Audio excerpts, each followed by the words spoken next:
Hola, muy buenas noches. Nosotros somos estudiantes de psicología. Esta es nuestra exposición en el área de derechos humanos. Nuestro grupo es el 223. Los integrantes somos Diana Marcela Palacio Rosero, María del Carmen Álvarez, quien les habla, Ángela Patricia Muñoz Ramos, Edison David Villota Parra, Claudia Jimena Ortega Patiño.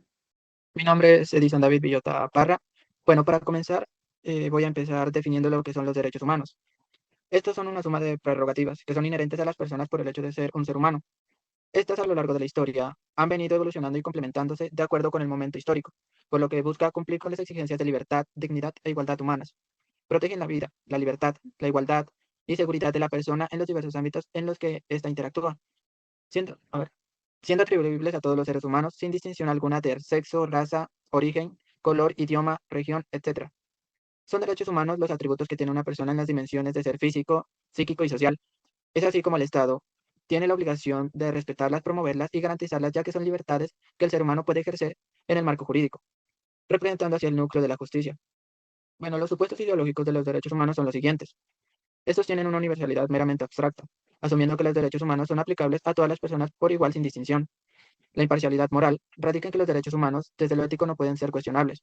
También tienen una función ideológica, ya que los derechos humanos protegen, disciplinan y normalizan. Los derechos humanos también se enfocan en las libertades del individuo, en donde su evolución histórica ha constituido el modelo liberal, para modificarlo y así poder transformarlo, por lo que también puede validar las estructuras políticas. Gracias. Mi nombre es Diana Marcela Palacios y hoy les voy a hablar sobre las infracciones a los derechos humanos durante la dictadura militar chilena de 1973 a 1990, ¿no?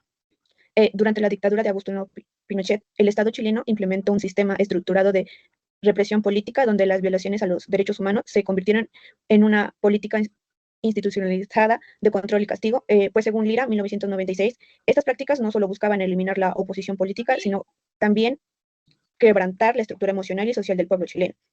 Entre las principales infracciones que hubieron en estos tiempos se destacan la desaparición forzada, las torturas físicas y psicológicas, la ejecución extrajudiciales, el exilio forzado y la censura de la libertad de expresión.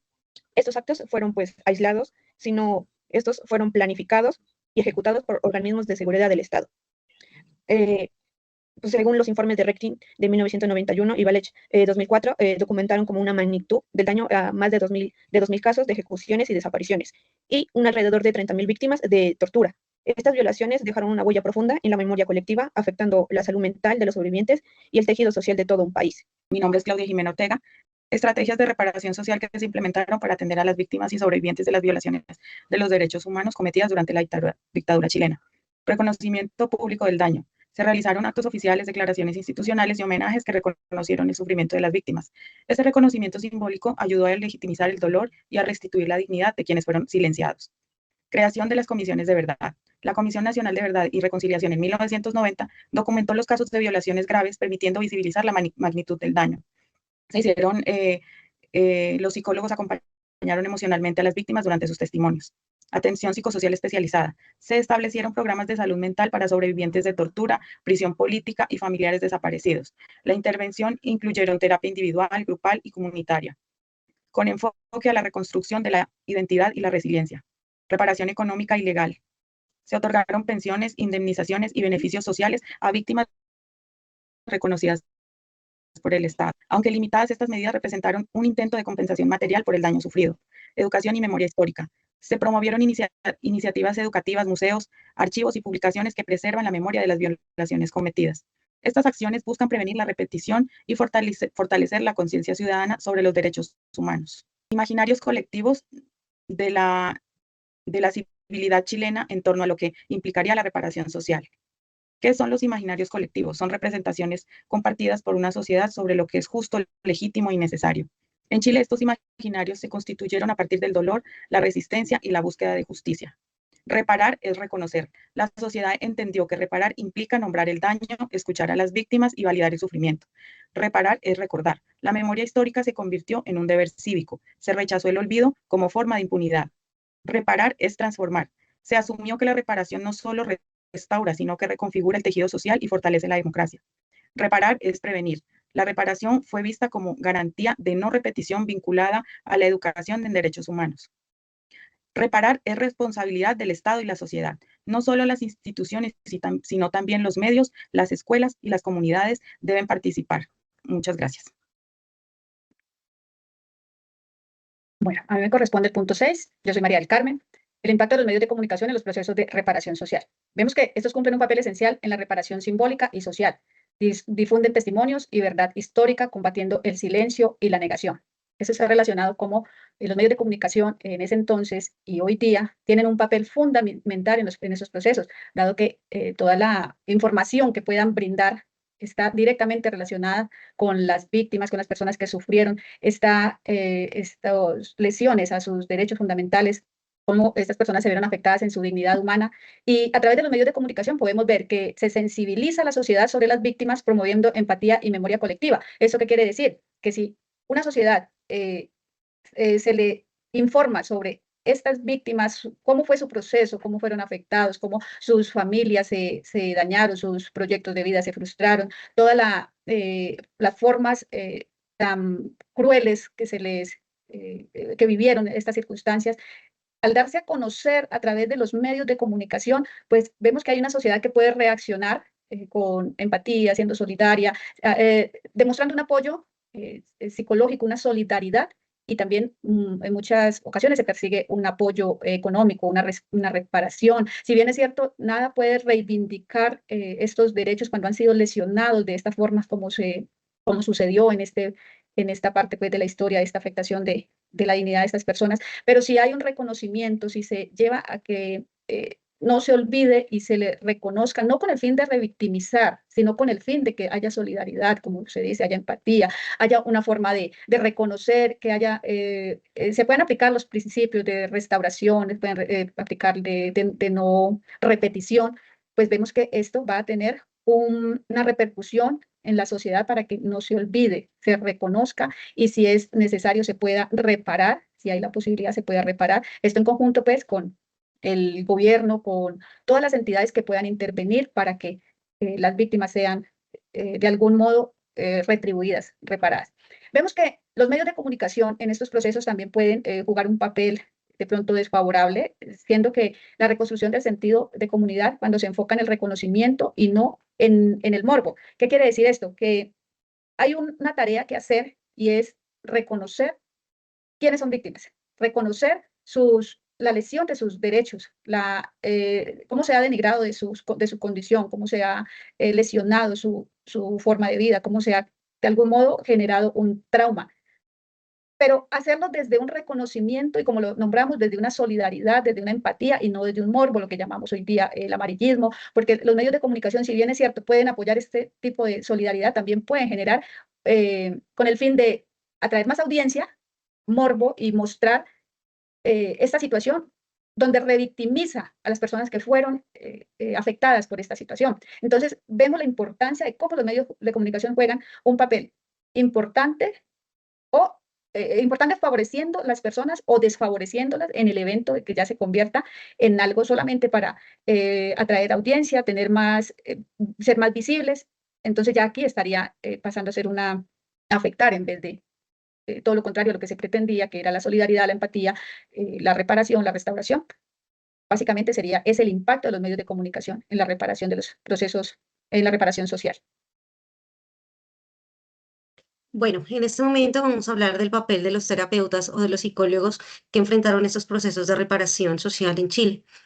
Podemos mirar que los psicólogos cumplen un rol fundamental en estos procesos, puesto que están trabajando en prevenir todo el tema de las vulneraciones que se dan a estas violaciones de los derechos humanos, puesto que esto no genera solo daño físico, sino también profundos impactos psicosociales.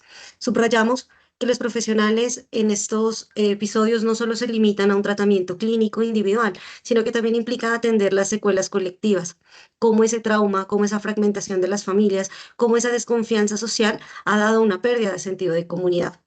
En este marco, los psicólogos tienen muchas tareas, entre ellas podemos destacar el acompañamiento que hacen a las víctimas en la elaboración del duelo y la reconstrucción de sus proyectos de vida. Adicionalmente, facilitan esos espacios de construcción, de memoria, pero también de reconocimiento que restituyen la dignidad humana y también los procesos de no repetición. Apoyar la reconstrucción del tejido social, promoviendo vínculos de confianza y también de solidaridad.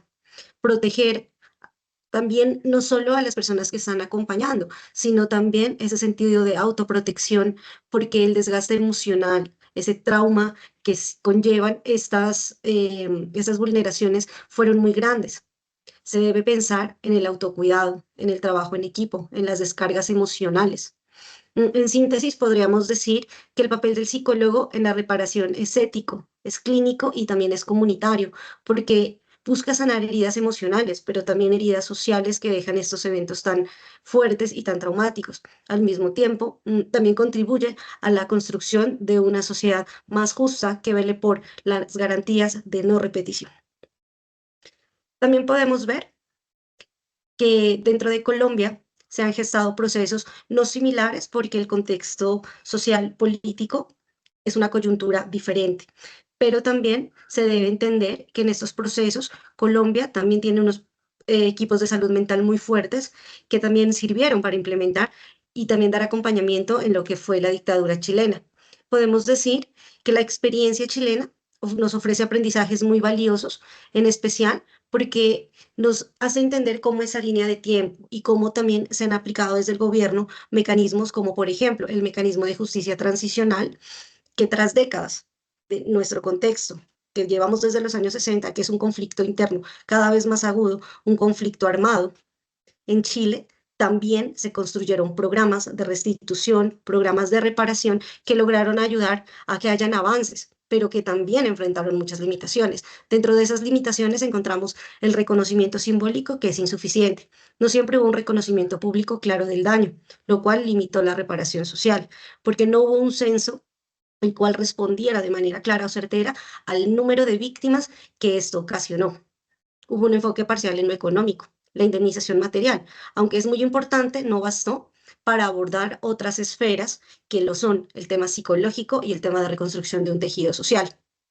Adicionalmente, se tiene que pensar en acciones o en herramientas desde el gobierno para generar lo que se llama sostenibilidad, para generar un equilibrio. Entonces, la reparación requiere ir más allá, requiere acciones duraderas en el tiempo que permitan también llegar a una estabilización y a una reinserción en el tema social, más allá de programas temporales. El cuidado nuevamente de los equipos. Esto es fundamental porque el trabajo con víctimas exige atender el bienestar de los profesionales, ya que su desgaste puede afectar la calidad de las atenciones. Vamos a hablar un poco del contexto colombiano y vamos a mirar cómo estas lecciones implican que los programas de reparación deben contener unas mínimas. Entre esas mínimas podemos señalar que se debe ir más allá del tema económico, se debe integrar de manera holística la parte simbólica, la parte psicosocial. Se debe promover las garantías para una verdad, para tener una memoria histórica como parte de esa reparación. De igual manera, dentro del Estado se deben promover políticas públicas que garanticen el cuidado y la formación de los psicólogos, además de un acompañamiento simultáneo de equipos profesionales que acompañen a las víctimas. Se debe entender que asumir la reparación es un proceso colectivo y que no son acciones temporales, sino que son acciones que tienen que estar ligadas a una política pública de apoyo emocional y de apoyo terapéutico, no solo como una acción puntual. Deben ser acciones transversales dentro de todos los programas, planes y proyectos que se deban dar o se deban gestar dentro de las comunidades.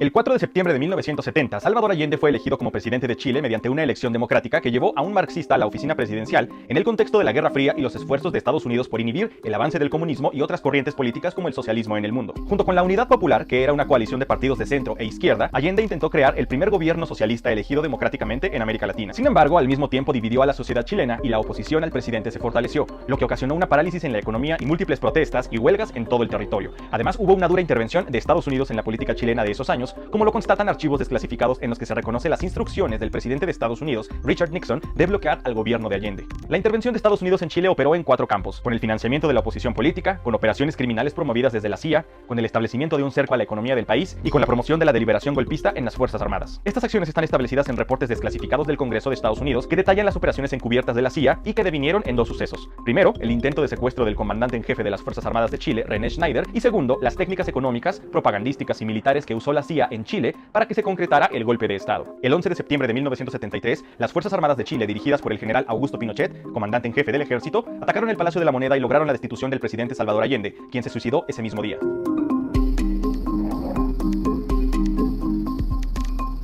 A partir de entonces, Chile se vio sumido en una dictadura militar bajo el liderazgo de Augusto Pinochet. Bajo su mando, se estableció un régimen militar autoritario que restringió los derechos civiles y políticos, instauró el estado de sitio y el toque de queda, la ilegalidad de los partidos políticos, la censura a los medios de comunicación y ordenó la detención de dirigentes políticos opositores. Según Rex A. Hudson, investigador en asuntos latinoamericanos, el golpe militar fue justificado por las Fuerzas Armadas como una medida necesaria para erradicar el marxismo, evitar una supuesta guerra de clases, restaurar el orden y estabilizar la economía. La dictadura de Pinochet se basó en el concepto de la doctrina de seguridad nacional, que consideraba su principal tarea la eliminación de los enemigos internos infiltrados en las instituciones del país, incluyendo medios de comunicación, escuelas, iglesias, partidos políticos y sindicatos. Los primeros años de la dictadura estuvieron marcados por la represión brutal, con miles de civiles asesinados, encarcelados, torturados o exiliados, especialmente aquellos vinculados a la Unidad Popular, quienes pasaron a la clandestinidad o se exiliaron, pues su principal objetivo era simplemente sobrevivir. Estas situaciones fueron denunciadas por la Iglesia Católica y por organizaciones internacionales, y fue hasta varios años después que se reconocieron como violaciones sistemáticas a los derechos humanos en el informe Rettig que entregó la Comisión Nacional de Verdad y Reconciliación del Instituto Nacional de Derechos Humanos de Chile. Aún así, Augusto Pinochet se convirtió en presidente mediante una reforma al Decreto Ley 527 en diciembre de 1974, que establecía que el poder ejecutivo sería ejercido por el presidente de la Junta de Gobierno, a quien formalmente se le daría el título de presidente de la República de Chile. A partir de 1975, Pinochet impulsó un plan económico basado en las políticas surgidas de la Universidad de Chicago mediante un grupo de economistas conocidos como los Chicago Boys, quienes fueron responsables de implantar un modelo económico en Chile totalmente nuevo. La implementación del nuevo modelo liberal hizo que Chile se convirtiera en un verdadero laboratorio para los economistas, que más tarde ganarían el Premio Nobel de Economía. Este modelo, conocido como neoliberalismo, promovió el predominio del sector privado en la economía, para lo cual se ajustó el gasto público y se privatizaron empresas públicas. Liderados por los Chicago Boys, el gobierno implementó una rápida transición hacia una economía de libre mercado. Esta transformación inicialmente logró frenar la inflación y devolver propiedades a sus dueños originales. Este enfoque resultó en un notable crecimiento económico conocido como el milagro chileno entre 1976 y 1981, impulsado por préstamos privados extranjeros. Sin embargo, este auge se vio afectado por el aumento de la deuda externa en hasta un 300% en la década de 1980. La distribución de la riqueza se volvió más desigual y el desempleo se mantuvo en cifras altas con un promedio de 26% entre 1982 y 1985. Aunque el apoyo de Estados Unidos a Pinochet siguió durante las administraciones de Nixon y Gerald Ford, las relaciones se opacaron cuando llegó el presidente Jimmy Carter, quien prometía una enérgica defensa de los derechos humanos como componente de su política exterior. Durante el gobierno de Carter, la policía secreta de Pinochet asesinó al ex embajador de Chile, Orlando Letelier, en Washington. La dictadura militar en Chile consideraba a Letelier un individuo peligroso que estaba dando una mala imagen a su gobierno en el ámbito internacional e impidiendo su acceso a la ayuda exterior. En respuesta a las críticas de Estados Unidos por este crimen, Pinochet organizó una consulta nacional en 1978 donde los votantes debían decidir sobre su gobierno y la institucionalización del régimen. En pleno auge económico, el régimen de Pinochet trató de legitimar y regularizar sus reformas y su mandato. Mediante otro plebiscito en 1980, fue aprobada una nueva constitución política con el 65,7% de los votos a favor y que entraría en vigor en marzo de 1981. Según la nueva constitución, Pinochet seguiría siendo presidente hasta 1989. Además, el documento preveía el dominio militar del gobierno durante varios años más. Sin embargo, el colapso económico de 1982 provocó algunos ajustes en el modelo neoliberal y desencadenó protestas generalizadas contra el régimen, en las que ya participaban varios sectores de la población como estudiantes, obreros y algunos partidos políticos de oposición. Entre 1985 y 1986 se sentaron las bases legales para que se pudiera realizar el plebiscito que finalmente llevaría a Chile de vuelta a la democracia. En 1985 se restableció el Tribunal Calificador de Elecciones, cuyas funciones, entre otras, radicaban en resolver el escrutinio general de las elecciones de presidente de la República, de diputados y senadores. Y en 1986 se creó el Servicio Electoral, el cual se definió como organismo autónomo y sería encargado de supervisar procesos electorales y crear un padrón electoral. Estas leyes, enmarcadas en la nueva Constitución de 1980, favorecieron el terreno para que el 5 de octubre de 1989 se realizara un plebiscito que definiría la continuidad del régimen autoritario. Había dos opciones: la opción del sí, que le permitiría a Pinochet continuar al mando por 8 años más, y la opción del no, que daría paso a elecciones presidenciales y parlamentarias y por ende el fin del régimen militar. Tras más de 15 años sin elecciones, se inscribieron al padrón electoral más de 7 millones de chilenos, y luego de una campaña electoral prácticamente presente en todos los medios masivos, los resultados fueron los siguientes. El sí obtuvo el 43% de los votos, mientras que el no obtuvo el 54,70%. Con ello, Pinochet veía el fin de su mandato y tenía que entregar el mando del país el 11 de marzo de 1990, fecha que se considera el final de la dictadura. En 1989 se convocaron a elecciones parlamentarias y presidenciales, en donde el vencedor fue Patricio Aylwin Azócar, quien obtuvo una mayoría con el 55,17% de los votos. En resumen, desde su apogeo en el plebiscito de 1980 hasta su salida en 1990, el régimen autoritario perdió apoyo. Sin embargo, durante sus primeros años provocó cambios profundos y duraderos. No solo deshizo a la izquierda marxista revolucionaria, sino que también instauró un modelo económico que sería clave en la política internacional de varios países de América Latina en esa época. Lo que no consiguió eliminar Pinochet fue la preferencia de la mayoría de los chilenos por la democracia. Pinochet fue acusado de múltiples delitos como desapariciones forzadas, torturas y ejecuciones extrajudiciales, e incluso fue detenido en Londres en 1998, pero ninguna de estas acciones tuvo un efecto trascendente. Finalmente falleció en diciembre de 2006 a causa de complicaciones cardíacas y nunca se le juzgó. Su funeral en la escuela militar fue objeto de controversia. Aunque se le rindieron honores como general del ejército, no se le reconoció como expresidente de la República. El gobierno de Michelle Bachelet rechazó la opción de otorgarle un funeral de Estado. Hoy Chile aún lidia con su legado. El caso de los bebés robados durante la dictadura, que ha sido documentado por CNN, es una prueba de ello. Este año el presidente Gabriel Boric presentó un Plan Nacional de Búsqueda de Verdad y Justicia que tiene como objetivo identificar a las víctimas de desaparición forzada y esclarecer las circunstancias de su desaparición y o muerte durante la dictadura. Esto es porque según cifras de distintas instancias, al menos 3.200 personas fueron asesinadas o desaparecidas durante esos 17 años.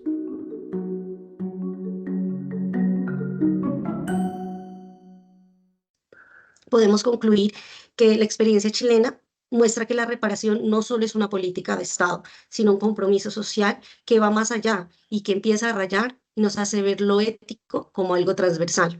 Para Colombia, el reto de más de 60 años es construir procesos más integrales que reconozcan y validen el dolor de las víctimas, que fortalezcan la salud mental, pero también ese tejido social, ese tejido comunitario, y que protejan a los profesionales que hacen posible estos acompañamientos, brindando garantías claras y garantías concretas en el reconocimiento de su quehacer y de su labor como acompañante de los duelos.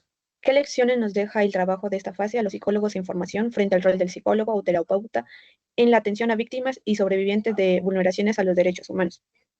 Bueno, pues la experiencia chilena ofrece valiosas enseñanzas, ¿no?, sobre la importancia del acompañamiento psicosocial en contextos de violencia política. Según Lira, plantea que la reparación no puede entenderse solo como un acto jurídico o material, sino como un proceso emocional, social y ético orientado a la construcción de la dignidad humana. En este caso, el psicólogo debe de reconocer a las víctimas como sujetos de derecho y de memoria, capaces de transformar su sufrimiento en una forma de resistencia y reconstrucción. Su papel no solamente se limita a validar síntomas, sino a restablecer la confianza, fortalecer el tejido comunitario y contribuir a la verdad histórica. Como nos señala Barreto Tapias, 2015, los derechos humanos constituyen un marco ético universal que orienta la práctica profesional hacia la justicia, la verdad y la reparación. En el contexto colombiano, estas lecciones son esenciales para intervenir en procesos de reparación integral, justicia transicional y construcción de paz, donde el psicólogo se convierte en un agente de memoria y reconciliación social.